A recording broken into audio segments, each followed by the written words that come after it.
এই মুহূর্তে নজর রাখতে হচ্ছে সরাসরি এসএসসি চেয়ারম্যান সাংবাদিকদের মুখোমুখি। আমরা যাদের সুপারিশপত্র দিয়েছি তাদের বিবরণ আমরা দিই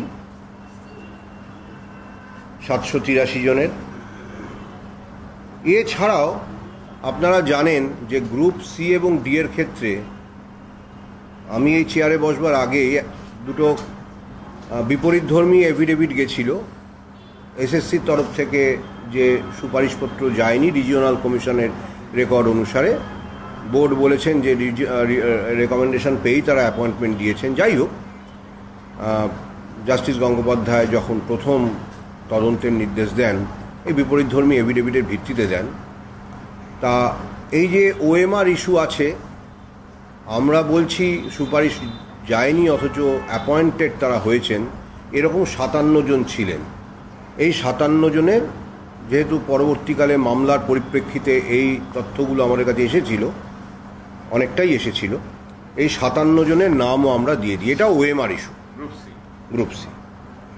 গ্রুপ ডি এর ক্ষেত্রে অনুরূপভাবে 1741 ওএমআর ইস্যু যাদের সুপারিশপত্র দেওয়া হয়েছে, এবং 170 অ্যালিজেডলি সুপারিশপত্র দেওয়া হয়নি কিন্তু অ্যালিজেডলি ওএমআর অ্যাপয়েন্টমেন্ট লেটার দেওয়া হয়েছে। অ্যালিজেডলি কেন অ্যাপয়েন্টমেন্ট লেটার দেওয়া হয়েছে, অর্থাৎ মোট 1911। এই তালিকাটা আমরা দিই 1741 এবং 170 গ্রুপ ডি,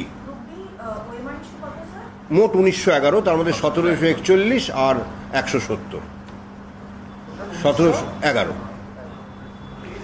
এই প্রসঙ্গত বলে রাখি ওএমআর ইস্যু এই প্রত্যেকের ক্ষেত্রেই, যেমন এই 840 বা 1911 এদের প্রত্যেকেরই কিন্তু মানে অ্যাপয়েন্টমেন্ট সরাসরি মহামান্য আদালত বাতিল করে দিয়েছিলেন। গ্রুপ সি এর ক্ষেত্রে 10ই মার্চ 2023 এবং গ্রুপ ডি এর ক্ষেত্রে বোধহয় 10ই ফেব্রুয়ারি 2023 মহামান্য আদালত সরাসরি বাতিল করে দিয়েছিলেন। কারণ গ্রুপ সি ডি এর ক্ষেত্রে আমাদের কোনো রুল 17-এর সমগোত্রীয় কোনো রুল নেই, অর্থাৎ আমরা সুপারিশপত্র প্রত্যাহার করতে পারি বা ক্যান্সেল বাতিল করতে পারি, এরকম কোনো সমগোত্রীয় রুল নেই বলে মহামান্য আদালত সেটা জেনে সরাসরি বাতিল করে দেন। এবং এটা আমাদের কিন্তু ওয়েবসাইটে এদের বিস্তারিত বিবরণ আপলোডেড ছিল, সম্ভবত এখনও আছে। এরপরে এই 18 তারিখ শুনানি এবং 20 তারিখে এই যে স্ট্যাটিস্টিক্যাল সামারি উইথ ডিটেলস দেওয়ার পরে আমার মনে হয় যে আমি বোধহয় আরেকটু ক্ল্যারিফাই করা দু একটা ব্যাপারে এবং আরও দু একটা তথ্য বাদ পড়ে গেছে, সেটা মহামান্য আদালতের গোচরে আনা দরকার।